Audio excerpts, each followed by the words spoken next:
नमस्कार. मी सौ रेणुका विद्यासागर पाटंगणकर. श्री जनीजनार्दन चरित्राचा आज पुढचा भाग सुरू करत आहे. श्रीमद जनीजनार्दन गुरुमूर्तये नमः.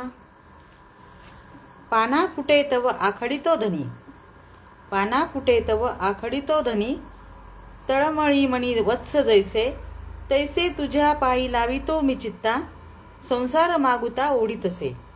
पाना फुटलेला पाहताच गवळी वासराला त्या दुग्धधारेपासून विलग करतो.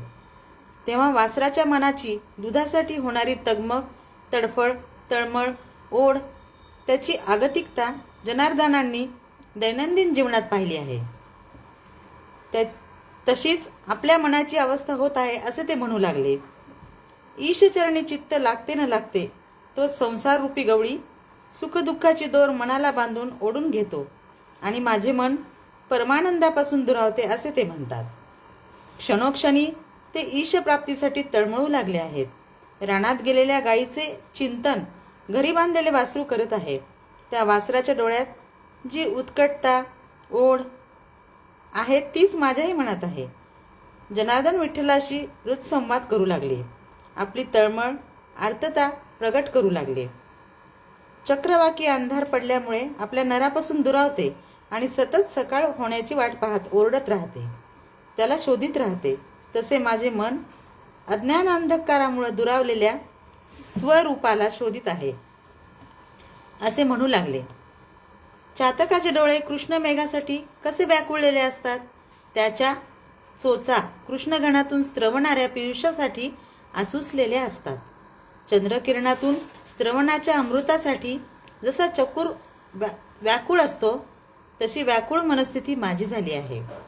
जनार्दनांना देहभानही उरले नव्हते. विठ्ठल ध्यान हेच भोजन, तीच विश्रांती, तेच शयन. विठ्ठल साक्षात्कार होणार नाही तोपर्यंत अनशन व्रत स्वीकारून ते पद्मासन घालून ध्यानस्थ बसले. जनार्दन गहीवरून पांडुरंगाला प्रार्थना करू लागले. ते म्हणू लागले, देवा, पाण्यापासून मासोळी कधी दूर राहिली का? तुम्ही माझे जीवनच आहात. दुष्काळग्रस्तांचा अनुभव जनार्दनांच्या मनावर तर कोरून ठेवल्यासारखा होता. दुष्काळ पीडित, भुकेने व्याकुळ झालेला भिकारी अन्न पाहताच आनंदून जातो, तसा मी तुम्हाला पाहताच सुखावलो, पण अजून तृप्त झालो नाही. जनार्दनांना क्षणात आपल्या वृद्ध मातेची, जनाईची आठवण येई. वृद्धपणात एकुलते एक लेकरू आईला कसे प्राणाहीपेक्षा प्रिय असते याचा संस्कार अजूनही त्यांच्या मनावर होता. या संसारिक वृत्तीला परमार्थ प्रवण करून ते म्हणू लागले, वृद्ध मातेस आपले लेकरू म्हणजे सुखाची सावली, पूर्ण आधार असते. देवा, तू माझी थंड शीतल छाया आहेस, संसारातून मुक्त करणारा आधार आहेस. तहानलेल्या पाण्याने तृप्ती, भुकेलेल्यांची अन्नाने तृप्ती, तशी माझी तृप्ती तुझ्या भेटीशिवाय होणार नाही. हे देवा, पालीचे शेपूट तुटल्यावर ती जशी तळमळते, ती शेपटी आणि पाल ही दोन्ही अभिन्न असतात. ते अलग झाल्यानंतर जशा वेदना होतात तशा वेदना तुझ्यापासून विलग झाल्यामुळे, तुला दुरावल्यामुळे मला होत आहेत. जीव आणि शिव एकच, अभिन्नच, पण जीव संसारग्रस्त होऊन शिवत्वापासून दुरावला व आता तळमळू लागला. साप साप सुरळी पाली पै पुसे, तुटली या कैसे तळमळी, तैसे तुझे बिन झाले असे मज, भेटीचे सहज जनार्दना. असे जनार्दन आर्ततेने म्हणू लागले. पण तरीही विठ्ठल प्रसन्न होत नाही. मग आपल्याला मनाला ते उपदेश करू लागले. कठोर आत्मपरीक्षण. विठ्ठल नामस्मरणाने, साधू वचनाच्या चिंतनाने, हरिकीर्तनात रंगून गेल्यानेच तुझे पूर्व पुण्य उदित होऊन जीवित व सुफल होणार आहे. आपण आजपर्यंत विनाकारण आपला काळ नीचांची सेवा करण्यात व्यतीत केला, त्यातच सौख्य मानले असे वाटून ते कधी कधी दुःखी होत. जळणारे घर भाड्याने घ्यावे तसा हा त्रिविध तापांचा संसार विकत घेतला आणि देहबुद्धी धरून हे संसाराचे क्षुद्र ओझे मिरवले. प्रेताला केलेला शृंगार जसा व्यर्थ तसाच संसार सजविण्यात वेळ वाया दवडला. नीचांच्या संगतीत आयुष्यातील बहुमोल वेळ खर्च केला म्हणून ते कष्टी होऊ लागले. आपल्याच मनाला म्हणू लागले, पाही पाही अज्ञान संगती, अंगणी पातल्या विपत्ती, मूढ संग सांडी मना, मूढ संग सांडी म्हणा, न सांडता थोर विटंबना. अज्ञानी मूर्ख यांच्या संगतीमुळे आपत्ती विपत्ती दारात येऊन कशा उभ्या राहतात.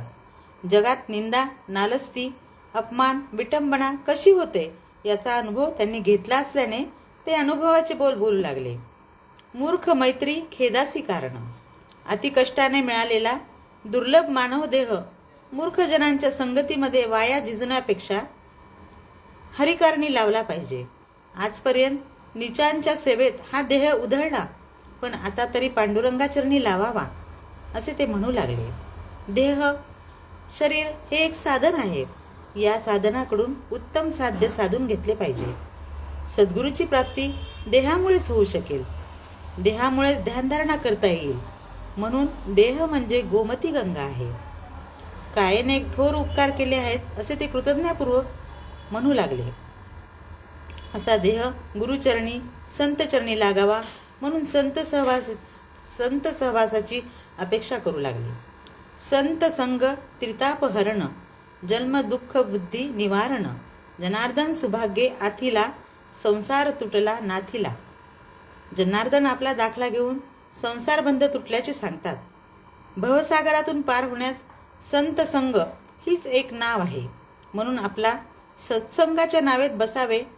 नारद प्रल्हाद यांना सत्संगानेच तारले म्हणून ते संत महिमा गाऊ लागले. कृष्ण रूपाचे वेड. विठ्ठलाच्या नामस्मरणात जनार्दनांचे मन रंगून गेले.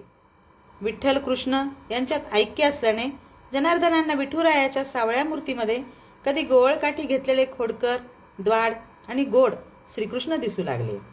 कृष्णाचे अपूर्व रूप ते वर्णू लागले. श्रीकृष्णाच्या श्रीमद भागवत ग्रंथातील कथांचे भक्तिरसपूर्ण मनाने चिंतन करून ते तेवढ्याच उत्कटतेने वाणीतून प्रकट करू लागले.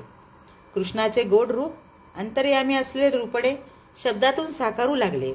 हा कृष्ण स्वधर्म संस्थापक, खल निर्दालक असून गोकुळात गवळ्यांच्या घरात वाढू लागला. हा पूर्णावतार प्रेमाचा पुतळा चराचरी व्यापक निर्गुण निराकार असून गवळ्याच्या घरी कसा जन्मला. ज्याचा आदी अंत श्रुतीही जाणू शकत नाही. जो परमानंदाने निधान पूर्णानंद घन आहे, तो यशोदेजवळ जेवणासाठी स्फुंदत रडतो व हट्ट करतो हे कसे. जो शेषशाही योग निद्रेत तल्लीन राहतो, तो गोपिकांच्या पायावर नाहत आहे.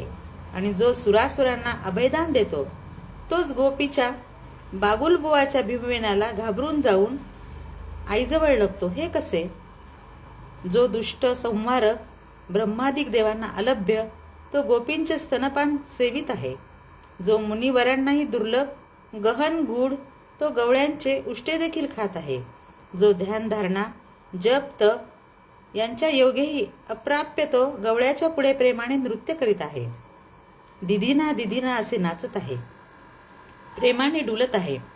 थारिक थारिक शब्दाने हास्य विनोद करीत आहे. असे निर्गुणांचे निर्गुण, देवांचे दैवत असणारा परब्रह्म गोपिकांच्या हातचे खेळणे झाला आहे हे कसे.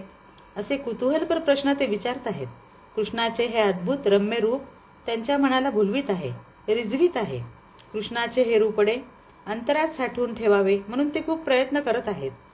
अद्भुत तेरी गत कही न जाहे, म्हणून मै कुर्बान तेरी सिफत पर, अशी ईश प्राप्तीसाठी प्राणांची कुरवंडी करायलाही ते तयार आहेत.